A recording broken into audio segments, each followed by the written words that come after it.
दोस्तों सबसे बड़े खर्चों में से एक जो ज्यादातर लोगों के पास है, नहीं ये आपकी चाय सिगरेट या गुटखा पर खर्च होने वाले पैसों के बारे में नहीं है, क्योंकि इसे तो लोगों ने अपनी बेसिक नीड में शामिल कर रखा है। आज के इस वीडियो में हम बात करने वाले हैं उस सबसे बड़े खर्चे के बारे में जो आपके पैसों का सबसे बड़ा दुश्मन है, और वो है एक कार।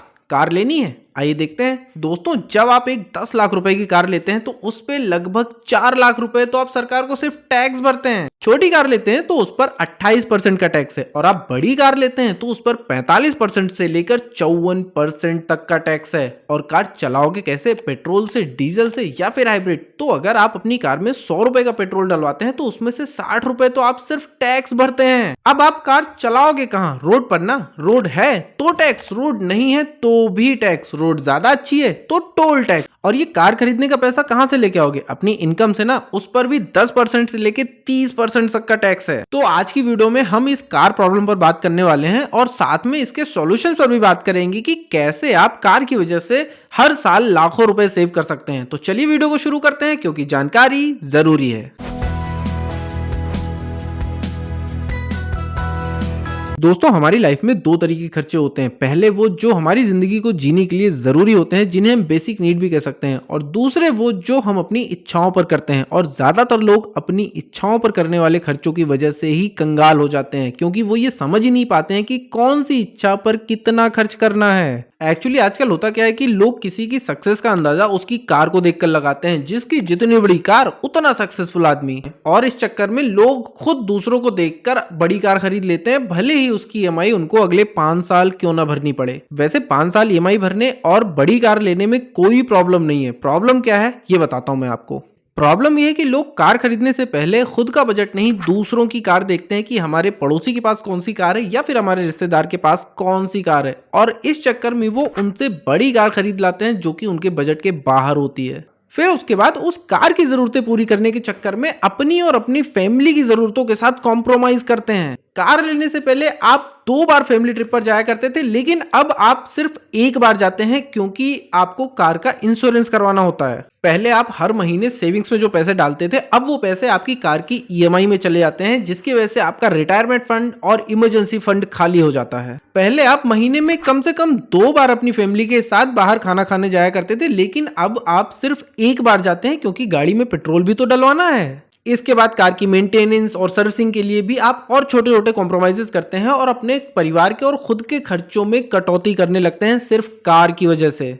ऐसे में जब आप अपने बजट की बाहर की कार लेते हैं तो आप और आपका परिवार उस कार के हिसाब से चल रहा होता है, ना कि वो कार आपके हिसाब से। मेरे साथ भी सेम कुछ ऐसा ही हुआ था, जब जनवरी 2020 में ठीक लॉकडाउन से 3 महीने पहले मैंने एक कार ली थी।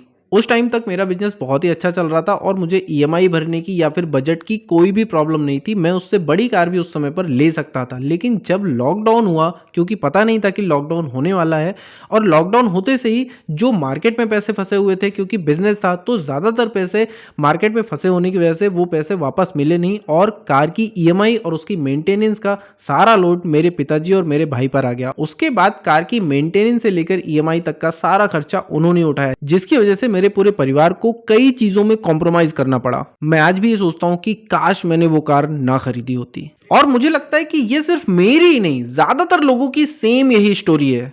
तो फिर इसका सॉल्यूशन क्या है? अगर आप ये चाहते हैं कि आप कार भी खरीद लें और आपकी जो पहले से लाइफ चल रही है उसमें भी कोई डिस्टरबेंस ना हो कार की वजह से, तो आपको मैं 2 सॉल्यूशन बताने वाला हूं, और इन दोनों में से अगर किसी एक में आप फिट बैठते हैं तभी आप कार लीजिए, नहीं तो कार लेने के बारे में सोचिए भी मत। नहीं तो आपको भी और आपके परिवार को भी ढेर सारे कॉम्प्रोमाइजेस करने पड़ेंगे, और फिर कार आपकी मालिक होगी, ना कि आप कार के मालिक होंगे। सॉल्यूशन नंबर 1, दोस्तों आप एक नई कार ना लेके एक सेकेंड हैंड कार परचेज कर सकते हैं। और आजकल तो बड़ी बड़ी कंपनियों ने अपने आउटलेट्स भी खोल दिए हैं सेकेंड हैंड कार को बेचने के लिए। दोस्तों एक पुरानी कार लेने के 2 फायदे हैं। पहला तो ये कि जब आप एक 4 से 5 साल पुरानी कार लेते हैं तो उसमें आपको 60 से 70% का डिस्काउंट मिल जाता है, और दूसरा ये कि आपको उसकी हर महीने की ईएमआई भी नहीं भरनी। इसका मतलब आपका स्ट्रेस भी कम रहेगा। यानी कि जो भी आपका बजट है उस हिसाब से आप कार खरीद लीजिए। यानी कि अगर आपके पास 4 लाख रुपए भी हैं तो आप 10 से 12 लाख वाली कार को बहुत ही आसानी से खरीद सकते हैं। तो सोचिए यहीं पर आपको 60-70% का डिस्काउंट मिल गया। और फिर इसके बाद जब कार पुरानी होती है तो उसकी इंश्योरेंस वैल्यू भी कम हो जाती है,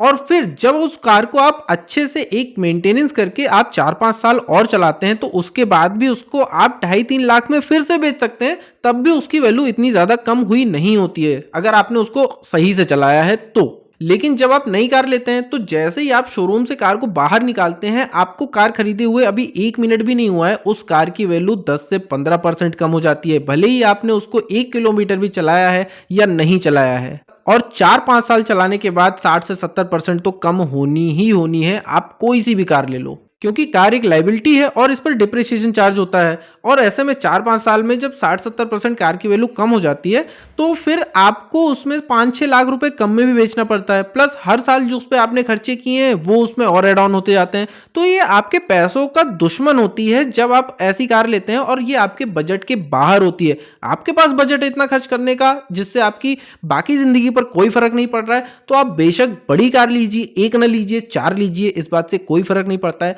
मैं उस चीज के लिए बता रहा हूं कि जब आपके पास कम बजट है, आपकी सैलरी कम है और आप सिर्फ इसलिए कार ले रहे हैं कि आपको जरूरत भी नहीं है लेकिन पड़ोसी ने कार ली है या रिश्तेदार ने कार ली है, तब आप कार ले रहे हैं, तब आप ऐसा कर सकते हैं, तब ये चीजों को आप फॉलो कर सकते हैं। एक और फायदा है सेकेंड हैंड कार लेने का कि जब आपको इसकी ईएमआई नहीं भरनी है तो उन पैसों को आप अपनी सेविंग्स में डाल सकते हो, म्यूचुअल फंड में डाल सकते हो, स्टॉक्स में डाल सकते हो, कहीं भी सेव कर सकते हो, बॉन्ड खरीद सकते हो, जिससे कि वो पैसे बढ़ते रहेंगे और आपके पास एक इमरजेंसी फंड और रिटायरमेंट फंड दोनों तैयार रहेगा और आपके दिमाग पे एक स्ट्रेस भी नहीं होगा कि मेरे पास पैसे नहीं है, मुझे कहीं से उधार पैसे लेने हैं। तो दोनों काम आपके हो गए।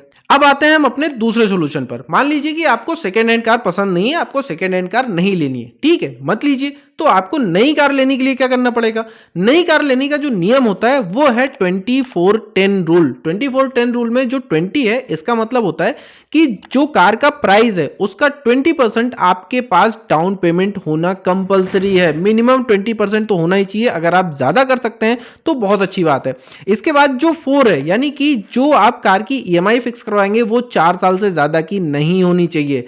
और फिर इसके बाद जो तीसरा बहुत ही इंपॉर्टेंट है 10, यानी कि जो आपकी सैलरी है और जो आपकी ईएमआई है, सैलरी का जो 10% हिस्सा है उससे ज्यादा की ईएमआई नहीं होनी चाहिए। अगर ये तीनों कंडीशन मैच करती हैं तो भाई नई कार ले लो, बड़ी कार ले लो, एक नहीं 4 ले लो, कोई दिक्कत नहीं है।